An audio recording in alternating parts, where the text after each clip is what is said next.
I've been in a horror mood lately. For reasons why, I don't know. I mean, I just, for some odd reason, want to just crave adrenaline and scariness, but that's just me in general. But just 2 days ago, I stumbled upon a small independent horror film from Britain, and it was a movie known as Host. So Host pretty much is a 2020 computer screen horror film directed by Rob Savage, and in this film, the entire film takes place on a computer screen, where unlike in the film Unfriended, where it takes place on Skype, this one actually takes place on Zoom, and in this film, they try to do a seance all coming from their own respective homes. But unfortunately, the seance goes wrong and they unleash an evil entity that's haunting them for the rest of the night, and pretty much as usual, things don't go right. Now, for a movie buff like me, I didn't really watch a lot of new films in 2020. Technically, I don't think I actually watched any new films in 2020 at all. Well, that I know of. But then again, that's during the whole hype of the pandemic. Everything was getting shut down. There was no movie theaters, no new movies coming out. So it's pretty much understandable. But in this film, they were able to use their environment and take an advantage of that. While making this film, the actors were legit filming on Zoom in their respected house while being phoned in by the director to choreograph their own stunts and even improvise on set of the camera. So I will admit, for a film like this, that's actually very impressive and very clever in many ways. And for this movie's runtime, it's only 57 minutes long, which means this is the shortest horror film that I've ever seen in my life. Yet, it's not a short film because it's not 30 minutes or less, but yet it's not a full-length feature film like 2 hours or maybe like an hour 30 minutes. So somewhere between, it's in the middle. But then again, this is not the first time that we've actually seen a movie that's been shot from the perspective of a computer screen. We've had that with Unfriended, and we've also had that with Searching. With Searching, I actually found to be one of the best films I saw that year. And also Unfriended, it's a decent psychological thriller film, although it is paranormal, but there's a lot of psychological aspects to that film. But how does this film hold up? Well, if we're comparing this to Unfriended, this is actually a good horror film.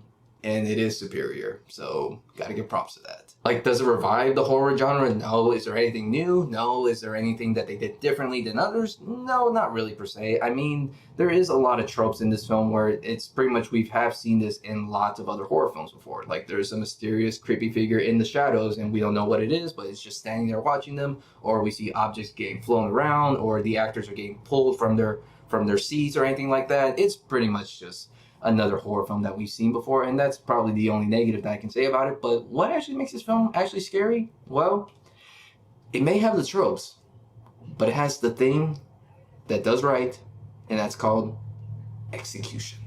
This execution in this film is done fantastically. And I actually had to watch this film with the lights on, and but no, I actually did try to challenge myself. I actually did say, no, I'm actually going to challenge myself. I'm a tough guy. I can actually watch him with the lights off.